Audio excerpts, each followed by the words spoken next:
ఈరోజు ఎలాంటిది? ఏమి దినం?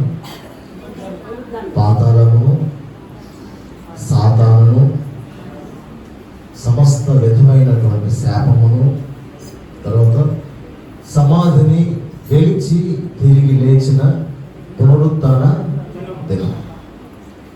మత్తయి సువార్త, మార్కు సువార్త, లూకా సువార్త, యోహాను సువార్త, 4 సువార్తలలోనే కాకుండా పత్రికలలో పౌలు రాసినటువంటి అనేక సందర్భాల్లో ఈ పునరుత్థానాన్ని గురించి లేఖనం ద్వారా మనతో మాట్లాడి ఉన్నారు. హల్లెలూయా. లూకా సువార్త 24వ అధ్యాయం 1వ వచనం నుంచి 10వ వచనం వరకు మనం ధ్యానించినట్లయితే,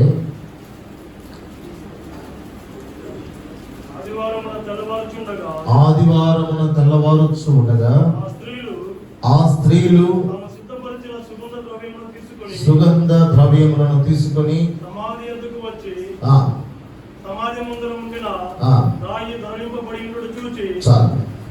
హల్లెలూయా. ఆదివారమున తెల్లవారుచు ఉండగా తాము సిద్ధపరచిన సుగంధ ద్రవ్యములను తీసుకొని సమాధి వద్దకు వచ్చి, అక్కడ కొంతమంది స్త్రీలు ఉన్నారు. మగ్దలేని మరియా, యాకోబు తల్లి అయిన మరియా, సలోమి అనబడే మరియా, యోహన్నా అనేటటువంటి 4 స్త్రీలు సమాధి దగ్గరకు వచ్చినట్టుగా లేఖనాలు తెలియజేస్తూ ఉన్నాయి. ప్రియమైనటువంటి దేవుడి సంగమా, ప్రతి సంవత్సరం మనం దేవుని యొక్క మాటలను ధ్యానించుకుంటూ ఉంటాం. ప్రతి సంవత్సరం ఈ పునరుత్థానపు ఆరాధన యొక్క వాక్య ధ్యానాంశాన్ని చదివినటువంటి అధ్యాయాలే మత్తయి, మార్కు, లూకా, యోహాను 4 సువార్తలో చెప్పబడినటువంటి మాటలను ప్రతి సంవత్సరం ఒక నూతనముగా ప్రభు మనకు బయలుపరుస్తూ ఉంటారు. మన తాతల తండ్రుల దగ్గర నుంచి క్రైస్తవులు అనబడినటువంటి ప్రతి ఒక్కరు కూడా జననం, మరణం, పునరుత్థానం ప్రతిదాన్ని మందిరంలో ఆచరిస్తూ వస్తూ ఉన్నారు. ఎన్నో మాటలు మనం వింటూ ఉన్నాం. ప్రతి పునరుత్థాన దినాన్ని మనం ఏమి నేర్చుకున్నాం అనేది చాలా ప్రాముఖ్యం. ఆదివారమున సిలువ వేయబడిన తర్వాత ఆదివారం అనేది 3వ రోజు వస్తూ ఉంది. శుక్రవారం సిలువ వేయబడ్డాడు ప్రభు. రమారమి 3 గంటల సమయంలో ఆయన మరణించి ఉన్నాడు. ఆ తదుపరి ఆకాశం అలాగే సర్వ సృష్టి ఆయన మరణాన్ని చూడలేకపోయింది. సర్వలోకం చీకటి కమ్మింది. ఆ తదుపరి శనివారం అంతా కూడా ఆయన సమాధిలో ఉన్నట్లుగా లేఖనాలు తెలియజేస్తున్నాయి. ఆదివారమున తెల్లవారుచు ఉండగా సూర్యోదయం అప్పుడు 4 సహోదరులు స్త్రీలు సుగంధ ద్రవ్యములను తీసుకొని ఆయన సమాధి దగ్గరికి వెళుతూ ఉన్నట్లుగా లేఖనాలు మన ముందున్నాయి. అదే మాటను పౌలు గారు రాస్తూ అపోస్తల కార్యం 10వ అధ్యాయం 40వ వచనంలో, అపోస్తల కార్యం 10వ అధ్యాయం 40వ వచనంలో, చాలు, దేవుడు ఆయనను ఏ రోజు లేపాడు? 3వ దినానే ఆయన లేపినట్లుగా లేఖనాల్లో పౌలు భక్తులు రాసి ఉన్నాడు. 1 కొరింథీయులకు రాసిన పత్రిక 15వ అధ్యాయం 4వ వచనాన్ని గమనించినప్పుడు కూడా, 1 కొరింథీయులకు రాసిన పత్రిక 15వ అధ్యాయం 4వ వచనం, లేఖనముల ప్రకారం 3వ దినమున లేపబడెను. ప్రియమైన దేవుని సంగమా,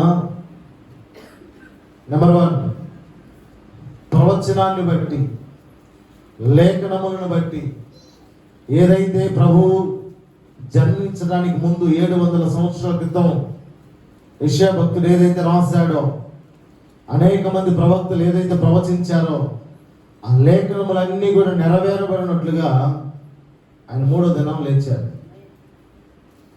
రెండవది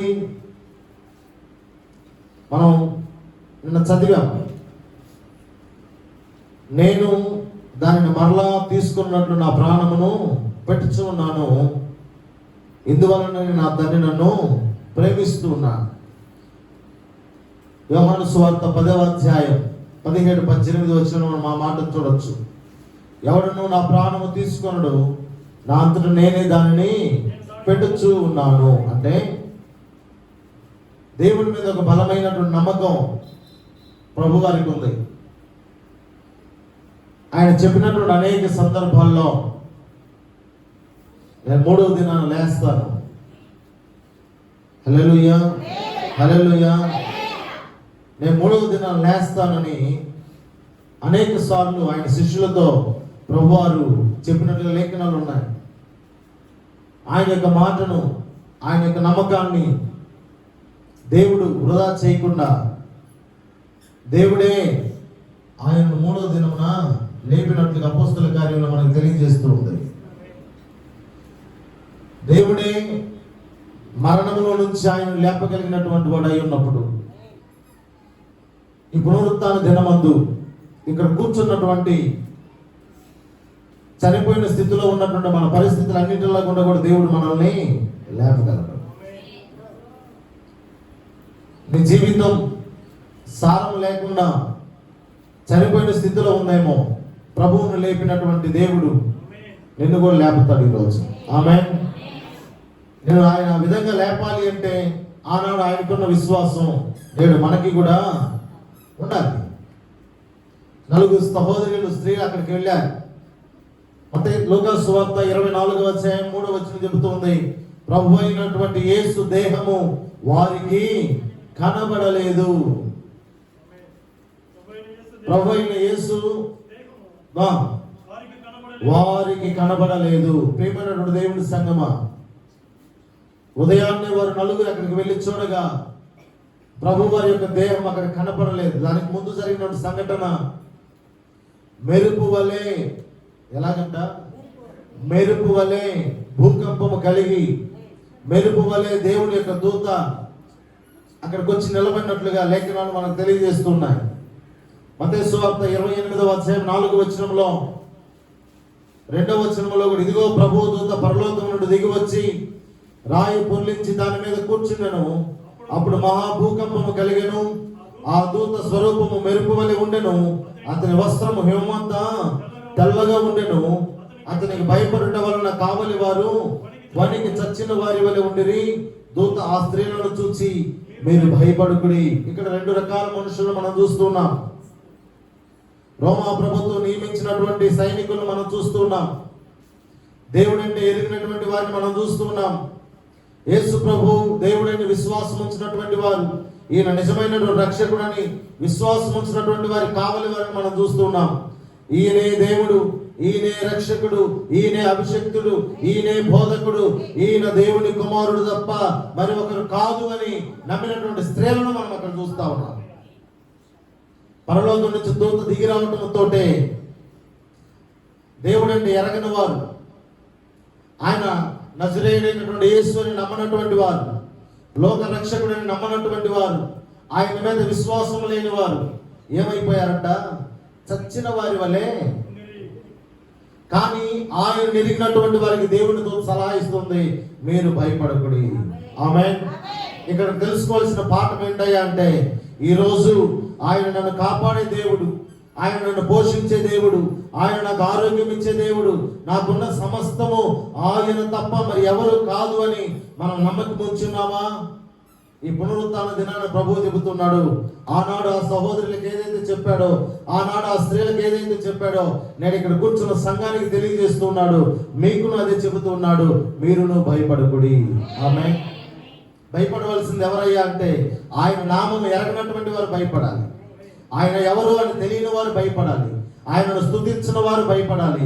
అన్ని జనులు భయపడాలి. ప్రభు దగ్గరికి రాలేకపోయినటువంటి వారు భయపడాలి. ఎందుకు అనగా, దేవుని దూత దిగి వచ్చినప్పుడు అలాంటి వారంతా చచ్చిన వారి వలె ఉండటానికి గల కారణం ఏంటంటే, వారి ఒక భయం, వారికి ఒక ఆశ్చర్యం. ఈరోజు మీరు గమనించండి, ఏ సంఘటన జరిగినా ఈ బైబిల్ అంతో ఇంత మనకు తెలుసు కాబట్టి దేనికి మనం భయపడము. మనలో ఏం నిరీక్షణ ఉంటుందయ్యా అంటే, దేవుని యొక్క రాకడకు సూచనలు. ఆమె నిప్పుల వర్షం కురిసిన, సముద్రమే ఎర్రగా మారిన మనలో భయం రాదు. ఎందుకని? ఇది రాకడకు సూచనలు, ఇది రాకడకు సూచనలు. కాబట్టి నేను ఆయన కుమారుడిగా కుమార్తెగా ఉన్నాను కాబట్టి నాకు ఏ హాని జరగదు. ఆమేన్. ఎందుకు అనగా ఆయన దూతలను పంపించి మీరు భయపడకూడదు నాతో చెప్పగలిగినటువంటి నా దేవుడు నాతో ఉన్నాడు. హల్లెలూయా. ఎలా ఉన్నాడు అంటే ఆయన మరణించి సమాధిలో లేడు, ఆయన మరణించి పునరుత్థానుడై తిరిగి లేచి ఉన్నాడు. ఆమేన్. లేచి ఉన్నాడు అంటే సజీవుడిగా ఉన్నాడు. సజీవుడిగా ఉన్నవాడు నీ ప్రక్కలో ఉంటాడు, నీ హృదయంలో ఉంటాడు, నీ ఇంటిలో ఉంటాడు, నీకు కలిగిన ప్రతి కార్యంలో ఉంటాడు. ఆయన ఆహ్వానించడానికి నువ్వు సిద్ధంగా ఉన్నావా? ఈరోజు నీ ఇంట్లో శుభకార్యం నీకు కావాలనుకుంటే వారు ప్రతి ఒక్కరిని నువ్వు ఆహ్వానిస్తావు. అది ఎంత దూరమైనా, భారముతో కూడుకున్నదైనా, రిజర్వేషన్ దొరికినా దొరకకపోయినా నీ ఇంటి కార్యానికి వాళ్ళు వస్తారు. ఎందుకని? నువ్వు వారిని ప్రేమతో ఆహ్వానించావు, నువ్వు అక్కరితో ఆహ్వానించావు, నీ శుభకార్యంలో వారు ఉండాలని కోరుకున్నావు. అదే ప్రేమ, అదే కోరిక నువ్వు ఆరాధిస్తున్నట్టు నీ యేసయ్య మీద ఉంటే, సజీవుడిగా లేపబడి ఉన్నటువంటి ఆయన ఖచ్చితంగా నీ ప్రతి కార్యంలోకి వస్తాడు. ఆమేన్. మనం తెలుసుకోవాల్సింది అదే.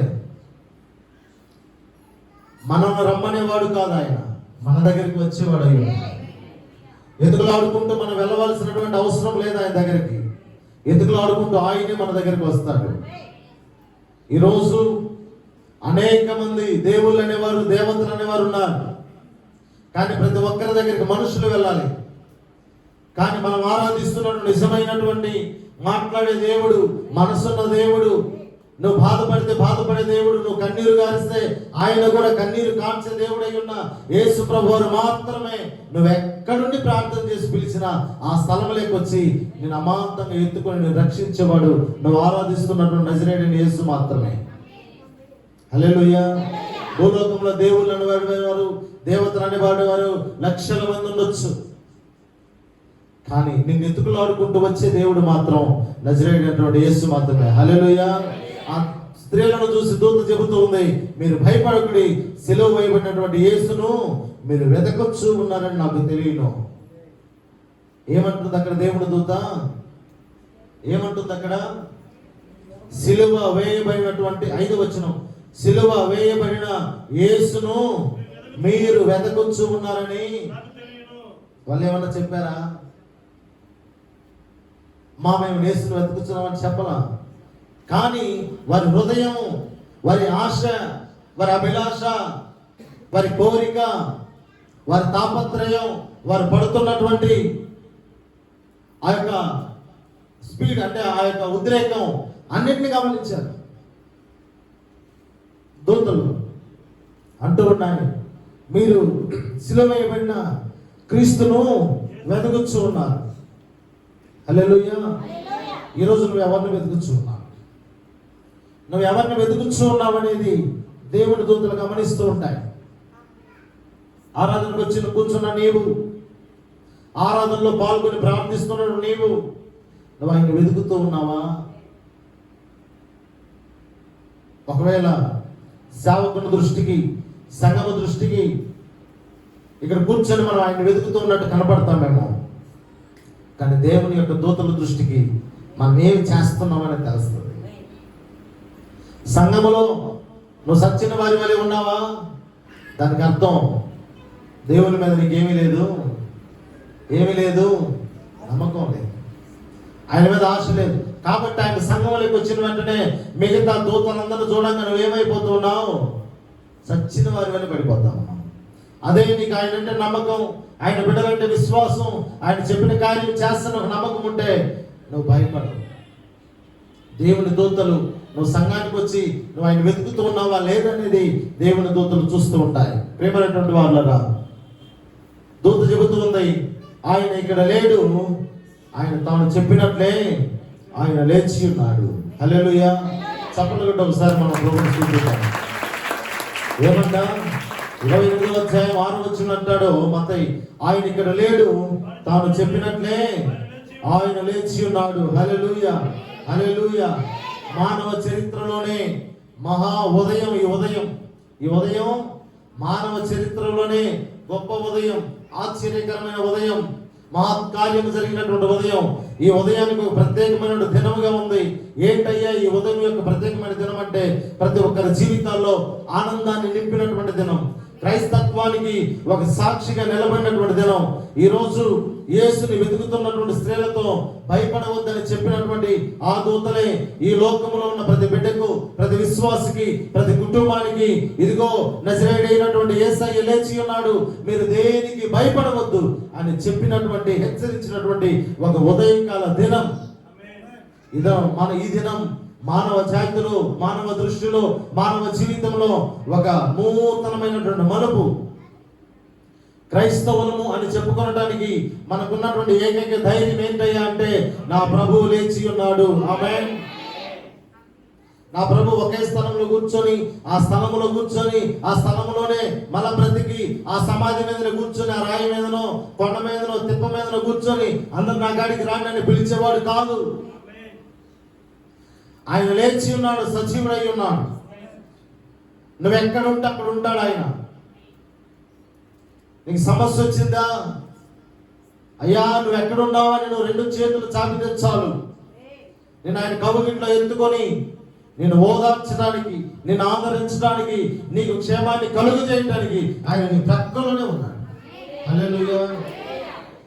నీ ప్రక్కలో ఉన్నటువంటి దేవుడు నీకు కనపడాలి అంటే నువ్వు ఎలాంటి మనసుతో ఉన్నావనేది తెలుసుకోవాలి. హల్లెలూయా, హల్లెలూయా, హల్లెలూయా.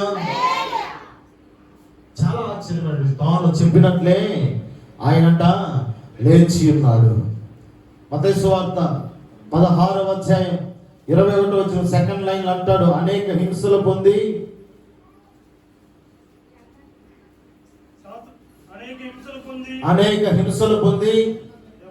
చంపబడి మూడవ దినమున లేచుట అగత్యం. యేసు ప్రభువారు ఆయన శిష్యులతో చెబుతూ ఉన్నాడు. అగత్యమని యేసు తన శిష్యులకు తెలియజేయడానికి మొదలు పెట్టగా, యేసు ప్రభువారు ముందే చెప్పారు. అదే విషయాన్ని 17వ అధ్యాయం 23వ వచనంలో కూడా చూశారు. వారందరూ ఆయన చంపుతారని, వారు ఆయనను చంపుదురు, మూడవ దినమున లేచునని వారితో చెప్పాను. అదే మాట 20వ అధ్యాయం 19వ వచనములో కూడా ఆయనను అపహసించుటకును, కొరడాలతో కొట్టుటకును, సిలువ వేయుటకును అన్య జనులకు ఆయన అప్పగింతురు, మూడవ దినమున ఆయన మరలా లేచును. హల్లెలూయా. ఈ మాటలు చెప్పటం యేసు ప్రభువారు బోధిస్తూ సంచరిస్తున్న సమయంలోనే చెప్పాడు. ఇలాంటి విషయాలను జరుగుతాయన్నప్పుడు ఎవరైతే ఆయన బంధించారో వారి గుండెల్లో ఒక విధమైనటువంటి గుబులు పుట్టుకున్నది. ఎందుకంటే జరగబోయే ముందే చెప్పాడు. జరుగుతున్నాయి కాదు, జరిగిపోయినాయి కాదు, జరగవలసినవి కూడా చెప్పాడు. ఆయన ఏదైతే చెప్పాడో అది ఈరోజు జరుగుతూ ఉంది. ఆయన హింసిస్తారన్నారు, హింసిస్తూ ఉన్నారు. మరి ఇవన్నీ సరిగ్గా తిరిగి లేస్తానని చెప్పాడు. తిరిగి లేస్తాడేమో అన్న భయం వాళ్ళ పట్టుకున్నది. అలా తిరిగి లేకుండా ఉండటానికి అక్కడ ఉన్నటువంటి ఆ శత్రువులంతా కూడా ఎంతో ప్రయత్నం చేశారు. ఒక పెద్ద బండను తీసుకొచ్చి దానికి ఒక మంచి గొలుసులు వేసేసి ఎవరు కూడా పొరలించలేనంతగా రాయిని, ఒక బలమైన రాయిని, ఇప్పుడు కొంత రాయి అక్కడ, కానీ పోయిన వాళ్ళందరూ చూడలేము. ఎరుసలేముకు పోయిన వాళ్ళంతా ఆ రాయిని చూడలేము. ఓపిక ఉన్న వాళ్ళు మాత్రమే చూడగలరు. ఓపిక ఉన్నవారు మాత్రం. ఎందుకంటే ఇప్పుడు మనకు కొంతమంది వెళ్ళొచ్చి ఫొటోస్లో కనపడే అది కాదు నిజమైన సమాధి. యేసు ప్రభువాన్ని కలువరి సిలువలో వేసిన తర్వాత ఆ దిగువ భాగాన్ని అలాగే ఆ కొండ, ఇప్పుడు కొండ కనపడదు మనకి, అన్ని కూడా కట్టడాలు. దిగువ వచ్చిన తర్వాత ఆయన సిలువ మ్రాండ మీద నుంచి దించిన తర్వాత అక్కడ ఒక స్థలంలో రాతి మీద పండబెట్టుతారు.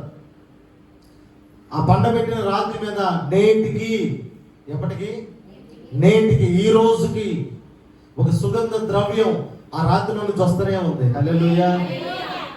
అక్కడికి వెళ్ళి మోకరించి మన నుదురు కానీ అక్కడ పెట్టేసి ఆ రాతి మీద కానీ ప్రార్థించి వేసినట్లయితే తర్వాత ఇలా అనుకున్నామంటే అంతా కూడా ఆయిలే. ఒక రోజుకి కొన్ని వేల మంది సందర్శిస్తూ ఉంటారు. అన్ని వేల మందికి ఆ ఆయిల్ ఎలా వస్తూ ఉంది, అన్ని వేల మందికి ఆ సుగంధ ద్రవ్యం ఎలా వస్తూ ఉంది. ఒక రోజు 2 రోజులు కాదు, 2000 సంవత్సరాలుగా జరుగుతుంది. హల్లెలూయా. నేడు మరణాడు కాదు, ఎన్ని సంవత్సరాలుగా? 2000 సంవత్సరాలు. సరే, ఎవరన్నా పోసారు అనుకుందాం, ఉదయం పోసారు, మిగతా ఎలాగొస్తా ఉంది? ఒక 50 మంది తలలు అక్కడ పెట్టి ప్రార్థించిన తర్వాత అయిపోతుంది. కానీ మీరు గమనిస్తే అక్కడ నూనె ఉన్నట్టు కూడా తెలియదు. అక్కడ ఏమున్నట్టు తెలియదు, నూనె ఉన్నట్టుగా కూడా తెలియదు. కానీ ఆ రాతి మీద మనం మోకరించిన వెంటనే మన యొక్క ఈ భాగాన్ని ఆ రాతి మీద మోపాలనిపిస్తుంది మనకి. ఒక్కసారిగా 10 మంది ప్రార్థన చేసుకోవచ్చు రాతి మీద. మన తల అలా పెట్టి ప్రార్థిస్తేటప్పుడే మనకు వాసన, కూర్చున్నప్పుడు అనిపించదు. నువ్వు మనసులో నుంచి ప్రార్థన చేయడం ప్రారంభించిన తర్వాత ఆ వాసన అనేది నీకు సువాసన ప్రారంభం. అంటే ఆయన నీ వైపు ఉన్నాడు అని. హల్లెలూయా. నువ్వు లేచి చూసి అలా అనుకుంటే మంచి సుగంధ ద్రవ్యమైనటువంటి వాసన, ఆశ్చర్యం. అది దాటుకొని ఆ దిగువ భాగానికి వెళితే ఒక 12 గంటల తర్వాత అయినా ఆయన సమాధిని మనం చూడగలమా అన్నంత క్యూ. ప్రపంచ దేశాలు అక్కడ ఉంటాయి. ఏముంటాయి? ప్రపంచ దేశాలు అక్కడ ఉంటాయి. ఓపిక వారు ఆ స్థలాన్ని చూసినటువంటి వారు అనేక మంది కూడా ఉన్నారు. హల్లెలూయా. అలాంటి ఆశ్చర్యకరమైనటువంటి సమాధి. ఆ సమాధిని చూసినప్పుడు నిజంగా ఈ సమాధిలో ఈ రాయిని మనుషులైతే దొర్లించలేరు అనేటటువంటి, ఒకరిద్దరు 10 మంది దొర్లించలేరు అనేటటువంటి అనుభూతి మనకు కలుగుతూ ఉంది. కానీ దేవుని దూతలు ఎప్పుడైతే దేవుడు ఆయన లేపాలను నిశ్చయించుకున్నాడో ఆకాశం నుంచి మెరుపులా దేవుని దూతలు వచ్చాయంట. దేవుని యొక్క దూతలు ఆ రాయిని పొర్లించడానికి గల కారణం ఏంటంటే యేసు ప్రభువారు బయటికి రావడానికి అవి పొర్లించాల. ఎందుకంటే రాళ్ళు పొర్లిస్తే ఆయన బయటకు వస్తాడు, రాళ్ళు ఉంటే బయటికి రాలేడు అనేది అమాయకత్వం. ఎందుకంటే ఆయనకు పరలోకములో అధికారం ఉంది, భూలోకములో అధికారం ఉంది. రాళ్ళు ఆయన మాట ఉంటాయి. ఎందుకంటే ఆ రాత్రులు సృష్టించిన వాడే ఆయన. హల్లెలూయా. ఎందుకయ్యా ఆ రాయి తీయబడిందంటే అక్కడికి వెళ్ళినటువంటి స్త్రీలు లోపలికి వెళ్ళి చూడడానికి, మనుషుల కోసమే రాయి తీయబడింది. ఆయన మీద విశ్వాసం ఉన్న వారి కొరకే రాయి తీయబడింది. ఆయన నమ్మిన వారి కొరకే ఆ రాయి తీయబడింది. కారణం ఆయన ఉన్న స్థలాన్ని ఆయన చూడటానికి. ఈరోజు ప్రియమైన దేవుని బిడ్డలారా, నీవు కూడా అలాంటి విశ్వాసం కలిగి ఉంటే, అలాంటి ఉదయాన్ని ఆయన వెతికగలిగేటటువంటి గుణము నీలో ఉంటే, నా ప్రభువుని నేను చూడాలి అనేటటువంటి మనస్సు, తాపత్రయం నీలో ఉంటే, ఎలాంటి పెద్ద కొండలాంటి రాయి అడ్డం వచ్చినా కూడా దేవుడి దూతలు వాటన్నిటిని తొలగించి నీ దేవుని నువ్వు చూసే కృప దేవుని యొక్క దూతలు నీకు అనుగ్రహిస్తాయి. కానీ చూడాలనే మనసు నీకు ఉండాలి. ఆనాడు ఆ స్త్రీలకు ఉన్న తాపత్రయం నీకు ఉండాలి, ఆ స్త్రీలకు ఉన్న పరుగు నీకు ఉండాలి, ఆ స్త్రీలకు ఉన్న నిరీక్షణ నీకు ఉండాలి, ఆ స్త్రీలకు ఉన్న ఆశ నీకున్నట్లయితే వారు ఎలాగైతే ఆయన చూడగలిగారో అలాగే నీవు కూడా ఒక స్నేహితుడిని చూసినట్టుగా, నీ తండ్రిని చూసినట్టుగా, నీ యజమానుని చూసినట్టుగా, నీ కాపరిని చూసినట్టుగా నువ్వు ఆయనను చూడగలవు. హల్లెలూయా. హల్లెలూయా. ఎందుకు సమాధి రాయి తీయబడిందంటే యేసు ప్రభువారు బయటికి రావటానికి కాదు, ఇక్కడ కూర్చున్న నువ్వు నేను మనందరం ఆయనను చూడటానికి, ఈ లోకమాన్ని చూడటానికి. ఈరోజు తెరవబడిన సమాధి అక్కడ కానీ లేకుంటే ఈరోజు భారతదేశంలో క్రైస్తత్వం ఉండేది కానే కాదు. ఈరోజు భారతదేశంలో క్రైస్తత్వం ఉందయ్యా అంటే, ఈరోజు క్రైస్తవులు పెరుగుతూ ఉన్నారంటే, విశ్వాసులు పెరుగుతూ ఉన్నారంటే, క్రైస్తవుడు హిందువుడు అయినట్లేదు, క్రైస్తవుడు ముస్లిం అయినట్లేదు. కానీ ముస్లిం క్రైస్తవుడు అయ్యాడు, హిందువుడు క్రైస్తవుడు అయ్యాడు, అన్యుడు క్రైస్తవుడు అయ్యాడు. కారణం వీటన్నిటికీ ఎక్కడయ్యా మూల కారణం అంటే తెరవబడినటువంటి సమాధి. హల్లెలూయా. అలాంటి నిరీక్షణ కలిగిన వారిగా, అలాంటి ప్రేమ కలిగిన వారిగా, అలాంటి నిజమైన క్రైస్తవులుగా మనం ఉండాలి. హల్లెలూయా. ఎందుకు అనగా నిజమైన దేవుని నువ్వు ఆరాధిస్తూ ఉన్నావు, మాట్లాడే దేవుని నువ్వు ఆరాధిస్తున్నావు, సజీవుడిగా లేచిన దేవుని నువ్వు ఆరాధిస్తూ ఉన్నావు. అవునా కాదా? అవును.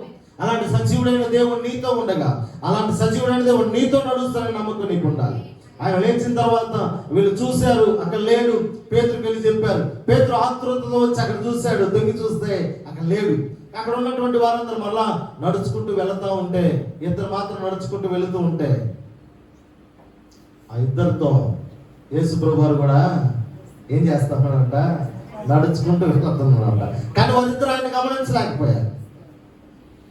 బైబిల్ లేఖనాలు రాయబడింది, ఆయన శిష్యులు ఆయన చూసిరు కానీ నమ్మలేకపోయారు. ఆయన శిష్యులు ఆయనను చూసిరు కానీ వారు ఏం చేశారు, 16వ వచనంలో 11 మంది శిష్యులు యేసు తమకు నిర్ణయించిన గలిలయలోని కొండకు వెళ్ళిరి. వారు ఆయనను చూచి ఆయన మృక్కిరి గాని కొందరు ఏం చేశారంట? సందేహించిరి. హల్లెలూయా. అయితే యేసు వారి ఎద్దకు వచ్చి, పరలోకమందును భూమి మీదను నాకు సర్వాధికారము ఇవ్వబడి ఉన్నది. ఆమేన్. సందేహం అనేది రాకూడదు.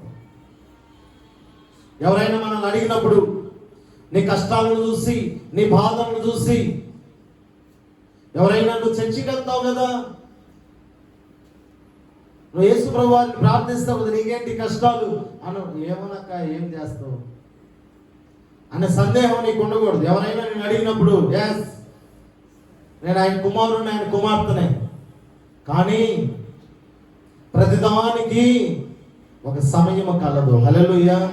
ఈరోజు నేను కష్టపడుతున్నానంటే కారణం, నేను అవమానపడుతున్నానంటే కారణం, నన్ను హింసిస్తున్నారు, నిందిస్తున్నారంటే కారణం, నేను ఏదో తెలుసుకోవాల్సింది ఉంది. ఇన్ని రోజులు నేను అందరిని నమ్మాను, ఇన్ని రోజులు అందరూ నమ్మాలనుకున్నాను, కానీ ఈ పరీక్ష ఇది ఎందుకయ్యా అంటే, రాబోయే రోజుల్లో ఈ రోజు ఆశీర్వదించిన దానికంటే నూరంతలుగా నా ప్రభువును ఆశీర్వదించబోతూ ఉండగా, నేను ఆశీర్వదించబోయేటటువంటి దాన్ని అందరికి సల్లకుండా నా అనేవారు ఎవరో, నన్ను ప్రేమించేవారెవరో, నన్ను గౌరవించేవారెవరో, నా కష్టంలో నా ప్రక్కన నిలిచేవారెవరో, నాకు ఒక శోధన వచ్చిందంటే నా కొరకు ప్రార్థించేవారెవరో, నాకు అందరు నా వారు అనేవారిని నాకు బయలుపరచడానికే నా దేవుడు నాకు ఈ కష్టాలు ఇచ్చాడు తప్ప నన్ను హింసించడానికో, నన్ను కృషింప చేయడానికో కాదు అనే నమ్మకం నీలో ఉండాలి. అలాంటి నమ్మకం ఏమి కొండబట్టే రెండంతల ఆశీర్వాదాన్ని పొందుకున్నాడు. హల్లెలూయా, హల్లెలూయా. ప్రేమమైన దేవుని బిడ్డలారా, ఇప్పటి వరకు నిద్రించిన వారిలో మొదటి కొరింథీయులకు రాసిన పత్రిక 15వ అధ్యాయం 20-21 వచనం చెబుతూ ఉంది, ఇప్పుడైతే నిద్రించిన వారిలో ప్రథమ ఫలముగా క్రీస్తు మృతుల నుండి లేపబడి ఉన్నాడు. మనుషుల ద్వారా మరణం వచ్చిన గనుక మనుషుల ద్వారానే మృతుల పునరుత్థానమును కలిగెను. దేవుడు తన స్వరూపంలో ఉండాలని ఒక నరుని నిర్మించి ఆయన ఆ వాయువును ఊదగా వాడు జీవాత్మాయను. ఆ జీవాత్మాయన మనుషుల ద్వారా మరణం సంభవించింది లోకంలోని, వారి ద్వారా పాపం సంభవించింది.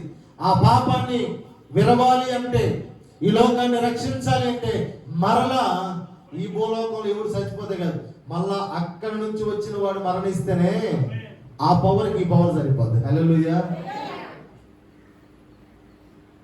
ఆమేన్. ఎందుకు ఇశ్రాయేలీయులు 40 సంవత్సరాలు అరణ్యంలో నడిపించాడయ్యా అంటే, ఆయనకి ఎంత రిస్క్. 4 రోజులు బంధువులు మన ఇంట్లో ఉంటేనే ఫస్ట్ రోజు ఉన్న కూర రెండో రోజు ఉండదు, రెండో రోజు ఉన్నది మూడో రోజు ఉండదు. రియాలిటీ బయటపడిపోతుంది అసలు నీకు ఎంత ప్రేమ ఉందో వాళ్ళ మీద. కానీ యేసు ప్రభువు 40 సంవత్సరాలు వాళ్ళని సాకారంటే కారణం వారిని ఏదో మూరక కాదు, వారి ఎదుర్కొన్నటువంటి ఆ శత్రువుని ఎదుర్కోవాలి అంటే, ఆ లూసిఫర్ సంతానాన్ని ఎదుర్కోవాలి అంటే వీరికి ఎక్స్పీరియన్స్ కావాలి.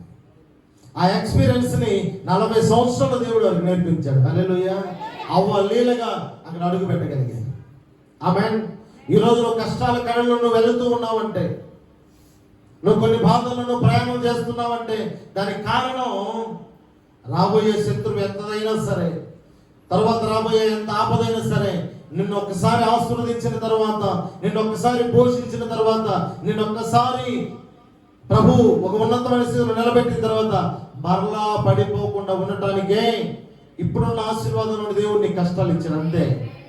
ఇప్పుడున్న ఈ కొంచెంలో నీకు ఎందుకు కష్టాలు ఇచ్చాడయ్య అంటే, రాబోయే రోజుల్లో నిన్ను దేవుడు ఉన్నత స్థలంలో నిలబెట్టబోతూ ఉండగా అక్కడ నుంచి నువ్వు పడిపోకుండా ఉండాలంటే ఇప్పుడే నువ్వు పాఠం నేర్చుకోవాలి. హల్లెలూయా. ఇప్పుడు నేర్చుకున్న పాఠం, ఇప్పుడు చూసినటువంటి పరిస్థితులు, ఇప్పుడు చూసినటువంటి జనాంగం, రేపు ఇలాంటి వారు 100 మంది ఎదురైనా నీ అడుగు అక్కడి నుంచి జారదు. హల్లెలూయా. ఎందుకు అనగా ఆల్రెడీ వీరందరూ నువ్వు చూసేసావు. ఆమేన్. అటు ప్రియమైన దేవుని బిడ్డలారా, ఎందుకు అనగా ఈరోజు మనందరిని విడిపించడానికి ఆయన మరణించాడు, మనం రక్షించడానికి ఆయన మరణించాడు. మన కళ్ళ ముందే 2 దొంగలు ఉన్నారు.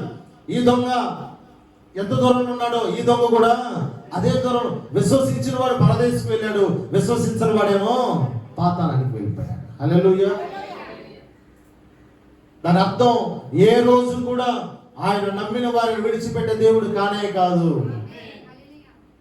ఒక్క క్షణం అయ్యా నీవు నీ రాజ్యం వచ్చినప్పుడు నన్ను జ్ఞాపకం చేసుకో. ఆయన రాజు అని గుర్తించాడంతే. ఆయన దేవుని కుమారుడు అని గుర్తించాడు. అతను ఒక రాజ్యం ఉందని గుర్తించాడు. నువ్వు వచ్చారా నేనంటే ఏంటో నీకు తెలిసిపోయింది అన్నాడు దేవుడు అంతే. ఈరోజు ఇక్కడ కూర్చున్న ప్రతి బిడ్డకి దేవుడు చెప్పే మాట ఏంటంటే, అలాగే ఆ వ్యక్తి ఎలాగైతే రాజు నువ్వు అని నమ్మగలిగాడో, అయ్యా నా దేవుడు నువ్వు తప్ప నాకు మరొకరు లేరు అని నువ్వు నమ్మగలిగితే నువ్వు మందిరంలో నుంచి ఇంటికి వెళ్ళేలోపు దేవుడు నీ జీవితంలో గొప్ప కార్యం చేస్తాడు. ఆమేన్. ఎందుకంటే ఆయన ఆలస్యం చేసే దేవుడు కాదు. ఆయన చూద్దామని అనుకునే దేవుడు కాదు. మరలా రా అని చెప్పే దేవుడు కాదు. పోయిన సంవత్సరం వెళ్ళాను, గుండు కొట్టాను, ఇంటికి ఇచ్చాను, ఇంకా ఏం జరగలేదు, మళ్ళా ఈ సంవత్సరం కూడా పోవాలనే స్థితికి ఆయనకి రాడు. నువ్వేది ఇచ్చినా ఏది ఈగిపోయినా, ఇంటికిలే కాదు కాళ్ళు చేతులు ఈగిపోయినా కూడా ఆయన నిన్ను ఆశీర్వదించే దేవుడు. ఆయనకి నీ దగ్గర ఉన్నది ఏది అవసరం లేదు. ఆయనకి కావాల్సింది నీ హృదయం. ఆమేన్. నీ భక్తి జీవితం, నీ భయభక్తులు కలిగిన జీవితం ఆయన కావాలి. ఆయన ఒకే మాట అంటూ ఉన్నాడు, నువ్వు క్రమశిక్షణ కలిగి విశ్వాసముతో భయము భక్తి నీలో ఉంటే నేను నిన్ను ఆశీర్వదిస్తాను. ఆమేన్. హల్లెలూయా, హల్లెలూయా. ఎందుకు అనగా ఈ భూలోకంలోనే పునరుత్థానము అనేటటువంటి మాట ఆయన ద్వారానే ప్రారంభమైంది. ప్రప్రథమంగా మొట్టమొదటిగా ఎక్కడ ప్రారంభమైందా అంటే పునరుత్థానం యేసు ప్రభువు దగ్గరే ప్రారంభమైంది. 2000 సంవత్సరాలకు ముందు 4000 సంవత్సరాలు ఉన్నాయి. ఆదాము కాలం, అబ్రహాము కాలం, దావీదు కాలం, నోవాహు కాలం.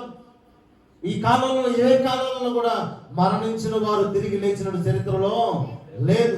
ధర్మశాస్త్రం వెళ్తా ఉంది, వెళుతూ ఉంది. చూశాడు 40 రాత్రులు 40 పగళ్ళు వర్షాన్ని కురిపించాడు. విశ్వాసులకు తండ్రిగా ఇదిగో మంచి విశ్వాసిగా ఉన్నటువంటి నోవాహు కుటుంబాన్ని కాపాడాడు. కానీ తర్వాత సంతతి కూడా ఏమైపోతా ఉందంటే పాపంలోనే మునిగిపోతా ఉంది. దేవుడు చూశాడు, ఒట్టి ధర్మశాస్త్రమాన్ని కానీ మనం ఉంచితే ఈ భూలోకంలో ఏ నరుడు. కాబట్టి ఆయనకు ప్రియమైన కుమారుడు ఈ లోకంలో ఉన్న మనందరి కొరకు క్రయధనముగా, విమోచన క్రయధనముగా ఈ లోకానికి పంపాడు. ఎప్పుడైతే ఆయన మరణించాడో మన కొరకు, ఆ రోజే మన పాపం విరవబడింది. హల్లెలూయా, హల్లెలూయా. ఈరోజు బాప్తిజం తీసుకున్న ప్రతి ఒక్కడు గమనించాల్సింది ఏంటయ్యా అంటే, నేను ఈ లోకానుసారముగా మరణించాను, ఆత్మానుసారంగా నేను తిరగా లేచాను. హల్లెలూయా. యేసు ప్రభువు ఎలాగైతే మరణించి పునరుత్థానంగా లేచాడో, బాప్తిజం తీసుకున్న ప్రతి బిడ్డ తెలుసుకోవాల్సిన గొప్ప సంగతి ఏంటంటే, ఏదో నీటిలో మునుగుతున్నాం అనేది కాదు. శారీరకంగా నేను మరణించాను, నేను ఎలాగ లేపబడుతున్నాను ఆత్మీయంగా. అంటే నీవు కూడా ఈ లోకమైన మృత్యుంజయుడిని గెలిచి లేచావు. నీలో ఉన్నటువంటి అలవాటుల్ని, నీలో ఉన్నటువంటి ఆలోచనల్ని, వాటన్నిటిని చంపి నువ్వేం చేసావు అంటే పునరుత్థానుడిగా తిరిగి లేచావు. ఆమేన్. నువ్వు ఒక్కసారిగా పునరుత్థానుడిగా తిరిగి లేచావంటే నువ్వు దేవుడితో నడవడానికి సిద్ధంగా ఉన్నావని దాని అర్థం. ఆమేన్. నీకు అధికారం ఇవ్వబడింది. ప్రభు నీతో కలిసి నడుస్తాడు, నీతో మాట్లాడతాడు. హల్లెలూయా. ఆయన పరిశుద్ధాత్మ వరాన్ని నీకు దయచేస్తాడు. కాబట్టి ఆ కృపను మనం పోగొట్టుకోకూడదని లేఖనాల ద్వారా మాట్లాడుతూ ఉన్నాం. సమాధిలో ప్రభువును పెడితే సమాధికి కూడా భయం వచ్చేసింది. దానికి అయినని నేను ఉంచుకోలేను. ఎందుకంటే ఆయన ఎలాంటి వాడో భూమికి తెలుసు, ఆయన ఎలాంటి వాడో రాయికి తెలుసు, ఆయన ఎలాంటి వాడో చెట్టుకు తెలుసు. సృష్టిలో సృష్టించబడిన ప్రతి జీవికి, మాట్లాడేదానికి మాట్లాడలేని దానికి, జీవం ఉన్నదానికి జీవం లేని దానికి అన్నిటికీ ప్రభు గురించి తెలుసు. కానీ ప్రాణం ఉన్నటువంటి మనిషికి తెలియటం లేదు. ఆ మాటను బైబిల్ చూస్తే 16వ కీర్తన 10వ చరణంలో, 16వ కీర్తన 10వ చరణం, ఎందుకనగా నీవు నా ఆత్మను పాతాళములో విడిచిపెట్టవు, నీ పరిస్థితిని కుళ్ళు పట్టనీయవు.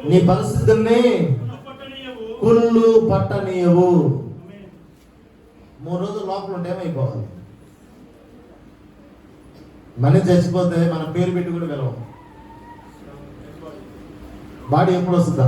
చనిపోయారు ఎవరన్నా వెంటనే ఫోన్ చేస్తాం, అయ్యా అలాంటి వ్యక్తి ఈరోజు ఉదయం హాస్పిటల్లో మరణించాడు. అన్నీ చెప్పేటప్పుడు మాత్రం పేరు చెప్తాం, రిప్లై ఏమొస్తుందో తెలుసా? ఆయన ఎప్పుడు తీసుకొని వస్తారని అడగరు. ఏమడుగుతారు? బాడీ ఎప్పుడు వస్తుంది? కారణం, ఎవరైతే ఆత్మను దయచేస్తారో ఆ ఆత్మ దగ్గరికి వెళ్ళిపోయి, ఆ ఆత్మ ఎప్పుడైతే మనిషిలో లేదో మనిషికి పేరు కూడా సమాప్తం అయిపోతుంది.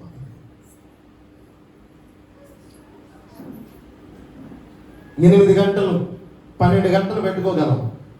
8 గంటల తర్వాత ఉప్పేద్దామా ఐసేద్దామా అనే కాడికి వచ్చేస్తారు. కొంచెం గంట నిమిషం స్టార్ట్ అవ్వంగా 3 గంటలు దాటితేనే స్ప్రే బాటిళ్ళు, అత్తర్ బాటిళ్ళు, పౌడర్ డబ్బాలు, పూలు అన్నీ వచ్చేస్తాయి. అన్ని సుగంధ ద్రవ్యాలు అక్కడ ఉన్నా ఇలా పెట్టుకునేలాగా వస్తుంది మనకి ముక్కు దగ్గర గుడ్డ వస్తుందా రాదా? ఒక 4 గంటలు 5 గంటలు 10 గంటలకే మనం ముక్కు దగ్గర గుడ్డ పెట్టుకుంటే 3 గంటలు 3 రోజులు కూడా మనం అప్పుడప్పుడు డైలాగ్ వేస్తాం. అంటే ఆరోగ్యం బాగలేని బాడీ కదా, ఏమంటా ఆరోగ్యం బాగలేని బాడీ. ఏ సైజు కూడా అట్నే ఉన్నది. మనకన్నా ఆరోగ్యం బాగలేదంటే గాయాలు ఉండవు పెద్దగా. ఆయన నాగటి సాన్ల వల్ల చేర్చబడి చర్మం మాంసం ముద్దలా అయిపోయి రక్తం కారి నీళ్లు లేక తిండి లేక 3 రోజులు ఎక్కడున్నాడు ఆయన చనిపోయిన తర్వాత? ఇప్పుడు ఆయన బాడీ ఎలాగ ఉండాలి? సమాధి ఏం చేయలేదంట, కుళ్ళు పట్టని లేదు. హల్లెలూయా హల్లెలూయా. కారణం, అయ్యా నన్ను సృష్టించింది కూడా నీవే, నేను నిన్ను ఎలా కాపాడాలో అలా కాపాడుకుంటాను ప్రభువా. హల్లెలూయా. భూమికి కూడా సహించలా, అది కూడా ఆయన లోపల ఉంచుకో. కింద అంటారు, కింద 2లో పుట్టినోడ్లు గోతిని చూడనీయవు. హల్లెలూయా హల్లెలూయా. ప్రియమైన దేవుడు పెట్టాలి. అలాంటి గొప్ప దేవుడు మనం ఆరాధిస్తున్నటువంటి దేవుడు. అలాంటి గొప్ప దేవుడిని మనం ఆరాధిస్తూ మనం దేనికి భయపడకూడదు. నువ్వు దేవుడిని చూడాలని నీకు ఆశ ఉంటే చాలు, నువ్వు ఆయన చూస్తావు. అంత సహోదరులంతా పొద్ద మాట్లాడుకుంటా పోతున్నారంట. మనం పోతాం సరే, ఈ సుగంధ ద్రవ్యాలన్నీ తీసుకెళ్తాము, బాగుంది. సుగంధ ద్రవ్యాలు తీసుకెళ్ళి ఏం చేయాలి? దేనికి తీసుకెళ్తున్నారు? దేనికమ్మా? పెట్టి కాదు, యేసు ప్రభువారికి పూయడానికి తీసుకెళ్తాం. యేసు ప్రభువారికి పూయాలి అంటే ఏం తీయాలి? అది ఆ డిస్కషన్ ఉన్న వాళ్ళు. మార్కు సువార్త 16వ అధ్యాయం 3వ వచనంలో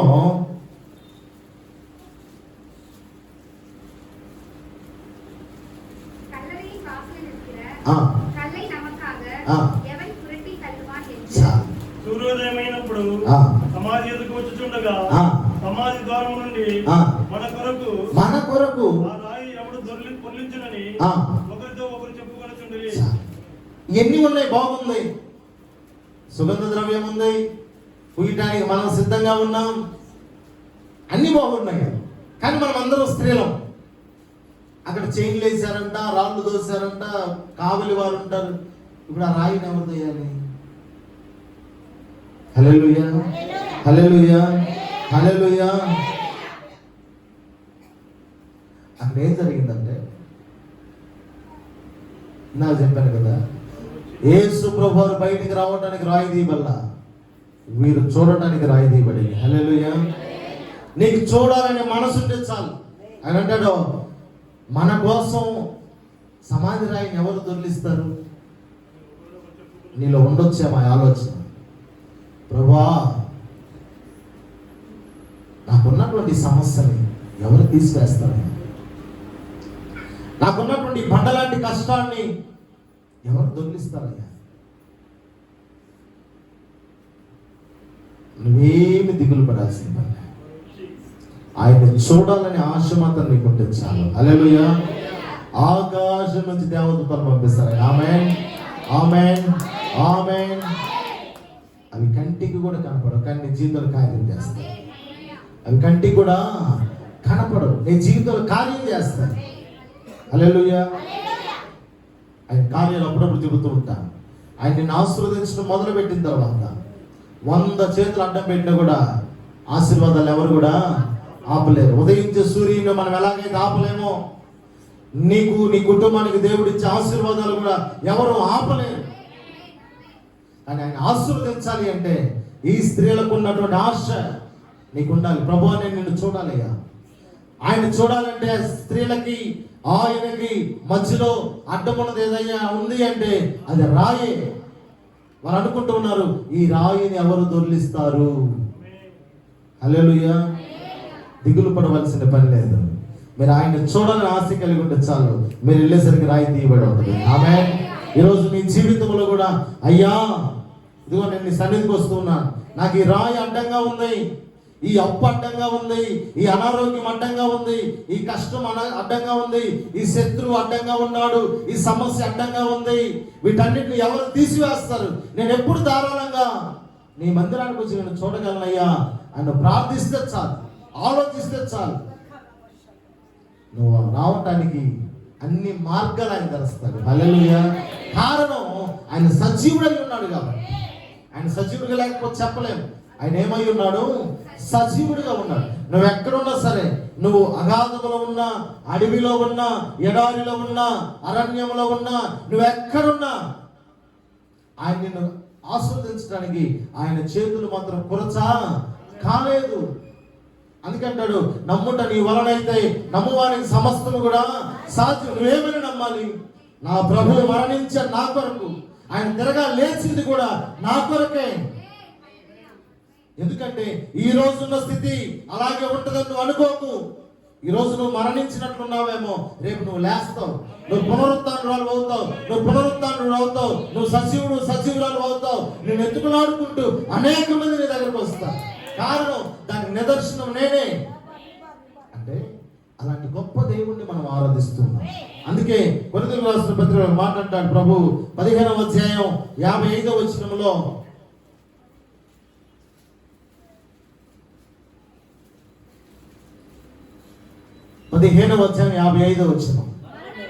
ఓ మరణమా, చాలు తెలుగులో, ఓ మరణమా నీ విజయం ఎక్కడ? ఓ మరణమా నీ ముళ్ళు ఎక్కడ?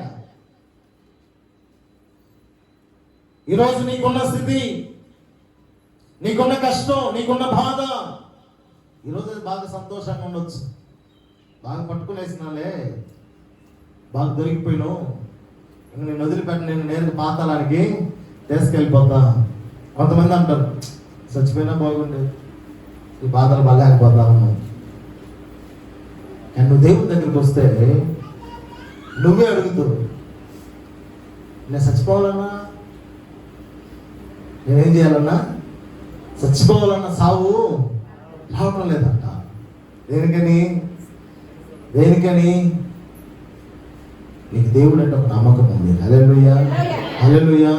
ఎందుకంటే ఆయన మరణం ఏమి చేయలేకపోయింది.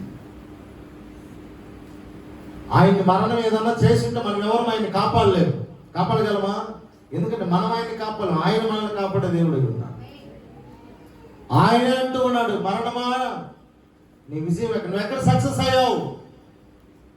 నువ్వు ఎక్కడైనా సక్సెస్ అవ్వు, కానీ నా బిడ్డల జీవితాల మధ్య నువ్వు సక్సెస్ కాలేవు. కారణం నేనున్నాను, నేను సజీవుడనై ఉన్నాను. అలాంటి ధైర్యాన్ని నింపడానికి ఈరోజు ఆయన పునరుత్థానుడై లేచి ఉన్నాడు. హల్లెలూయా, హల్లెలూయా. ప్రియమైన దేవుడి సంగమా, మనం ఏ స్థితిలో ఉన్నామో, ఈరోజు ఇక కూర్చున్న మీరు, మనమందరం హ్యాపీగా ఉన్నాం అనుకుంటాం, కానీ మన పితరులు ఎక్కడో ఉన్నారు. మన తాతలు తండ్రులు చాలా హీనమైన స్థితిలో ఉన్నారు, బట్టలు తొడుక్కోలేని స్థితిలో కూడా ఉన్నారు. కానీ ప్రభు తట్టి లేపాడు. హల్లెలూయా. నేనున్నాను అని ఆయన లేపడం సహితం తరతరాలు మనం హెచ్చించుకుంటూ వస్తూనే ఉన్నాడు. ఆయన ఏ రోజు కూడా మనల్ని విడిచిపెట్టలేదు. ఈరోజు ఒకసారి ఆయన దగ్గరకు వచ్చినప్పుడు ఆయనతో నమ్మకంగా ఉన్న వారందరూ కూడా ఆశీర్వదించబడుతూనే ఉన్నారు. హల్లెలూయా. అరాకొరగా ఉన్న వాళ్ళే ఆశీర్వదించబడలేకపోతా ఉన్నారు. కారణం పరిపూర్ణంగా మనం ఆయన్ని నమ్మలేకపోతాం. కానీ ఆయన అడుగుతున్నాడు, ఓ మరణమా నీ విజయం ఎక్కడ? ఓ మరణమా ముళ్ళు ఎక్కడ? నువ్వు మా సంఘం లెక్క చందన గుచ్చుతా ఉన్నావు కదా అందరినీ, మరి ఎక్కడ అని నేను అడుగుతూ ఉన్నా.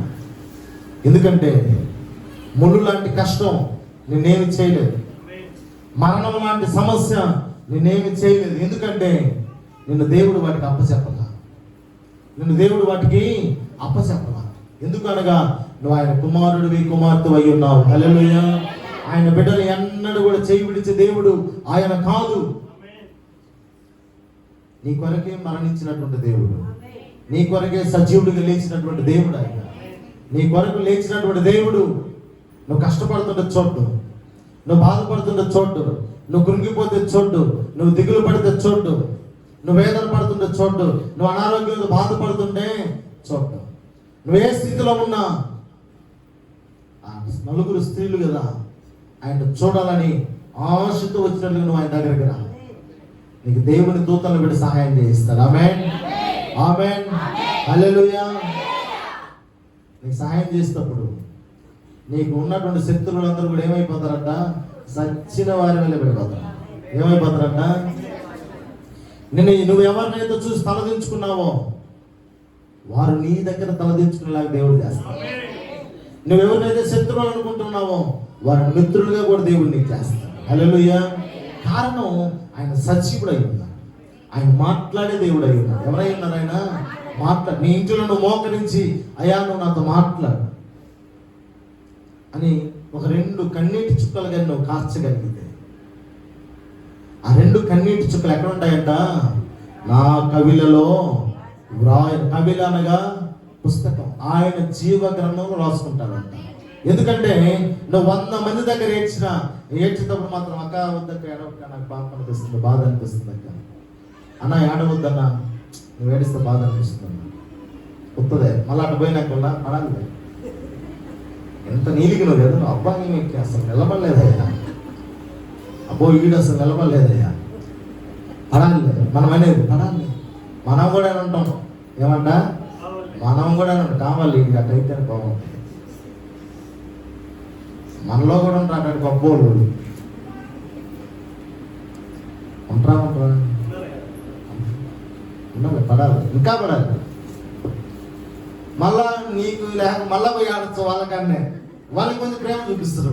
అన్న మొన్న ఏడ్చిందానికి నా గుండెలు పిండయి రక్తమై నీళ్ళయి వాడిపోయి నువ్వు ఏడుస్తుంటే ఇంటికి పోయి ఏడ్చినానన్నా నీ ఏడుపు జ్ఞాపకం చేసుకున్నాను వద్దదే. వాడు 100 మందికి చెప్పుకుంటాడు ఇంటికి పోయి.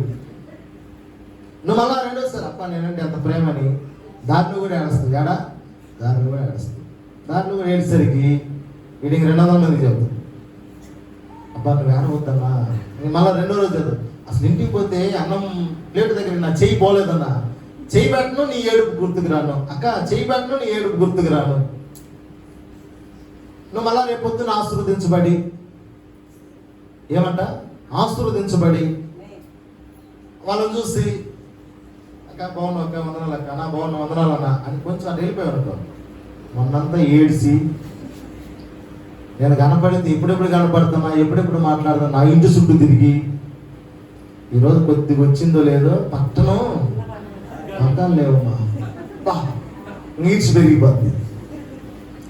నువ్వు జనాల దగ్గర కన్నీళ్ళు గారిస్తే ఏం పెరగద్ది? ఈర్ష పెరగద్ది తప్ప నీకు మేలు జరగదు. నీ కన్నీటికి విలువ లేదు మనుషుల దగ్గర ఏమిస్తే. అదే నువ్వు అక్కడ ఏడ్చేవనుకో. హల్లెలూయా.